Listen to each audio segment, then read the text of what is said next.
জাদু এটা মিন আকবারিল কাবায়ের, সবচেয়ে বড় মহাপাপগুলোর মধ্যে থেকে একটা হলো কি? জাদু করা।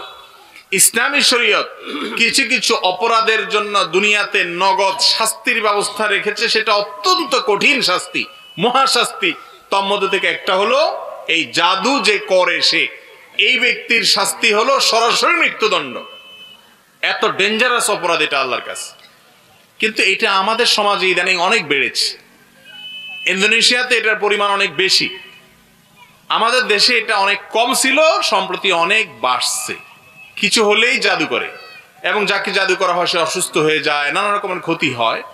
আল্লাহ রাব্বুল আলামিন জাদু সম্পর্কে কোরআনে অনেক কথা বলেছেন, আমি সেদিকে যাব না। যদি কোনো মেয়েকে বিয়ে যেন না হয় সেজন্য জাদু করা হয়, এটা যদি পরীক্ষিত হয়, প্রমাণিত হয়, অভিজ্ঞতা দ্বারা বোঝা যায়, তাহলে সেক্ষেত্রে কি করবেন? প্রথম কথা হলো এটার জন্য শরঈ ঝাড়ফুঁকের আশ্রয় নেবেন।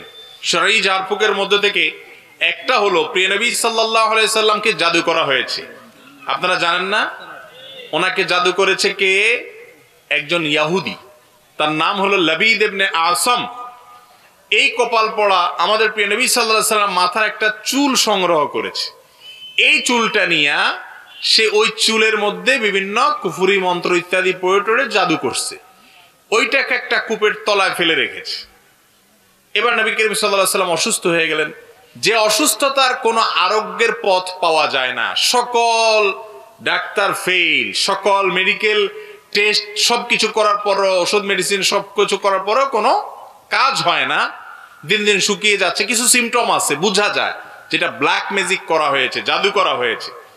তো নবী করিম সাল্লাল্লাহু আলাইহি সাল্লাম অবস্থা এরকম হলো যে বিভিন্ন ট্রিটমেন্ট করা হলো, উনি সুস্থ হচ্ছেন না, জাদুতে দিন দিন তিনি অসুস্থ হয়ে শয্যাশায়ী হয়ে যাচ্ছেন। তখন দুজন ফেরেশতা আসছেন। একজন ফেরেশতা মাথার কাছে, উনি স্বপ্নে দেখতে পাচ্ছেন, অথচ ওনার স্বপ্নটাও হলো জাগ্রত অবস্থার মতো, ওহী। তো তিনি দেখতে পাচ্ছেন একজন ফেরেশতা পায়ের কাছে, একজন মাথার কাছে আসছেন। আসার পর এক ফেরেশতা আরেক ফেরেশতাকে জিজ্ঞাসা করতেছেন এই লোকটার কি হয়েছে, অর্থাৎ মুহাম্মদ সাল্লাল্লাহু আলাইহি সাল্লামের কি হয়েছে, ওনার অসুখটা কি, ডায়াগনোসিসটা কি। দেখেন, আমাদের জন্য ডায়াগনোসিস সেন্টারে যে রোগ নির্ণয় করতে হয়, আল্লাহ তাআলার নবী তো আল্লাহ তাআলা কারে পাঠাইছেন? ফেরেশতা পাঠাইছেন ডায়াগনোসিস করার জন্য, রোগ নির্ণয় করার জন্য। একজন জিজ্ঞেস করতেছে আরেকজনের কি হয়েছে, তো বলতেছে জাদু করা হয়েছে, ডায়াগনোসিস হয়ে গেল। এবার আসামি ধরতে হবে, কে করছে, কোথায় করছে, ওটা উঠাইতে হবে জাদুটা। তো এবার আবার প্রশ্ন করছে প্রথম ফেরেশতা, কে জাদু করেছে? নামও বলে দিছে, লাবিদ ইবনে আসম, এটা জাদু করছে ইহুদি শত্রুতা করে। তো কোথায় জাদু করছে, কি দিয়া জাদু করছে? ওনার চুল দিয়া করছে, অমুক কূপের তলে রাখা আছে, এটা উঠাইতে হবে। আর কি করতে হবে? কুল হুয়াল্লাহু আহাদ, কুল আউযু বিরাব্বিল ফালাক, কুল আউযু বিরাব্বিন নাস, ব্যাস জাদু শেষ। তাহলে জাদু থেকে মুক্তির জন্য এই তিনটা সূরা, বিশেষ করে শেষের দুইটা মুআওয়াযাতাইন, কুল আউযু বিরাব্বিল ফালাক এবং কুল আউযু বিরাব্বিন নাস, এই দুইটা সূরা জাদু থেকে মুক্তির জন্য অব্যর্থ ঔষধ।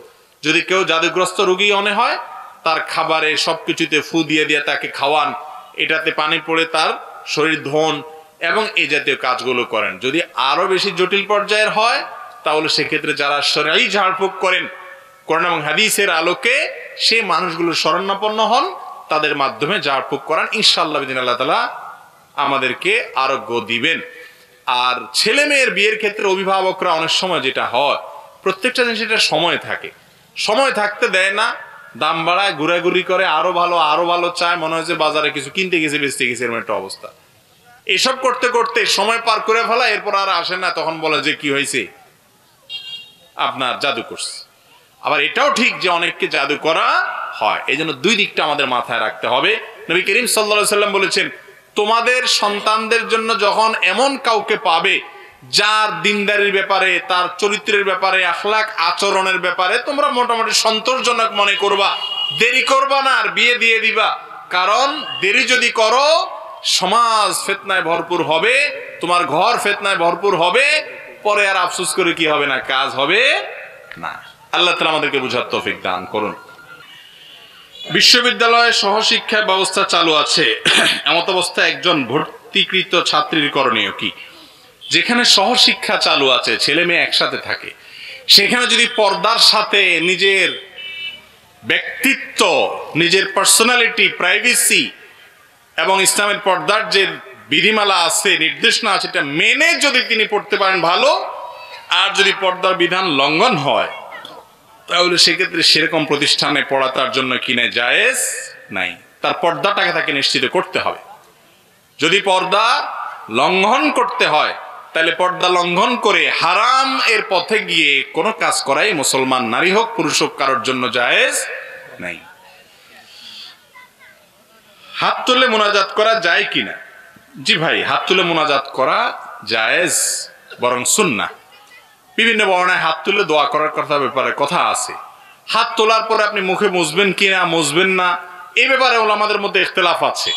মোছার বিষয়টাও সাবেত আছে সহিহ এবং আপনার গ্রহণযোগ্য মত অনুযায়ী।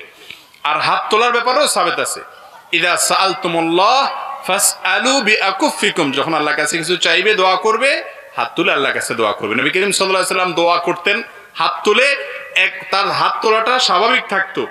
মাঝে মধ্যে বৃষ্টি প্রার্থনার দোয়া এরকম বিশেষ সময় তার দোয়াতে এত দূর হাত তুলছে যে বগল অংশ দেখা গেছে 1-2 বার। আর নর্মাল সময়গুলোতে তিনি যখন দোয়া করতেন তখন সেক্ষেত্রে তিনি স্বাভাবিকভাবে দোয়া করতেন। অতএব হাত তোলাটা দোয়াতে হাদিস দ্বারা সাবিত, আল্লাহু আলাম। ফরজ সালাতের পর সম্মিলিত মুনাজাত করা যাবে কিনা? ফরজ সালাতের পর আমাদের প্রিয় নবী সাল্লাল্লাহু আলাইহি সাল্লামের সুন্নাহ হলো তিনি সালাতের পরে ইস্তিগফার পড়তেন 3 বার, আস্তাগফিরুল্লাহ আস্তাগফিরুল্লাহ আস্তাগফিরুল্লাহ। বুখারীর এক বর্ণনা দ্বারা আব্দুল্লাহ ইবনে আব্বাস থেকে তাকবীর পড়তেন, আল্লাহু আকবার আস্তাগফিরুল্লাহ আস্তাগফিরুল্লাহ আস্তাগফিরুল্লাহ। আর আল্লাহুম্মা আনতা সালাম ওয়া সালাম পড়তেন, আল্লাহুম্মা আইন্নী আলা যিকরিকা ওয়া শুকরিকা পড়তেন, লা ইলাহা ইল্লাল্লাহু ওয়াহদাহু লা শারীকা লাহু পড়তেন, আয়াতুল কুরসি পড়তেন, একবার সূরা ইখলাস, একটা সূরা ফালাক, একবার সূরা নাস পড়তেন, সুবহানাল্লাহ আলহামদুলিল্লাহ আল্লাহু আকবার 33 লা ইলাহা ইল্লাল্লাহু ওয়াহদাহু লা শারীকা লাহু পড়তেন। আরো অনেকগুলো দোয়া পড়তেন 5 ওয়াক্ত সালাতের পর। এই দোয়াগুলো আপনাদের সবার মুখস্থ আছে?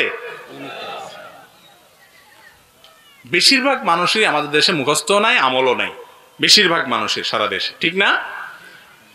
তো নবী করিম সাল্লাল্লাহু আলাইহি সাল্লামের সুন্নাহ হলো সালাতের পরে এই আমলগুলো করা, জিকিরগুলো করা। এই ব্যাপারে পৃথিবীর কোন আলেমের কোনো দ্বিমত নাই যে 5 ওয়াক্ত সালাতের পরে আমলগুলো সুন্নাত। এগুলোর উপরে দ্বিমত করার মতো কোনো আলেম পৃথিবীতে, সেই সুন্নাতটা সমাজে নাই। কিন্তু আছে কি? ট্র্যাডিশনাল দোয়া। ট্র্যাডিশনাল দোয়া কি? ইমাম সাহেবের সাথে রেডিমেড দোয়া। ইমাম সাহেব হাত তুলছে, সবাই হাত তুলছে, ইমাম সাহেব ছেড়ে দিয়েছে, সবাই ছেড়ে দিয়েছে। কি চাইছে ইমাম সাহেব আল্লাহ জানে, কি চাইছেন আপনি তাও আল্লাহ জানে। বেশিরভাগ ক্ষেত্রে কি চাইছেন আপনি জানেনও না। হাত তোলা লাগে তুলছেন, নামানো লাগে নামাইছেন। এই জন্য ইমাম সাহেব হাত তুলছে, একজন হয়তো জিকির আজকার করতেছে, পাশ থেকে এরকম কোন দিয়া গুতা মারে, মানে হাত উঠাও তুমি বসে আছো কেন? আবার ইমাম সাহেব হয়তো তার চাওয়াটা শেষ, 2-4টা জিনিস চাওয়ার ছিল, আজকের দিনকাল ভালো বেচারা, বেশি কিছু চাওয়ার নাই, সে হাতটা নামাই ফেলছে। আপনার হয়তো মনে অনেক দুঃখ বেদনা আছে, আল্লাহ আমার পেটে ব্যথা অমুক টমুক, আপনি দোয়া আরো করতেছেন, তাও আবার পেছন থেকে গুতায় ইমাম সাহেব নামাইছে তো আপনি দেরি করতেছেন কেন? এই রোগটা আমাদের মধ্যে আছে না নাই? এই রেডিমেড জিনিস না ভাই। দোয়া হলো আল্লাহর কাছে মন থেকে আমরা চাইবো। আল্লাহ তাআলা আমাদের সবাইকে তৌফিক দান করুন।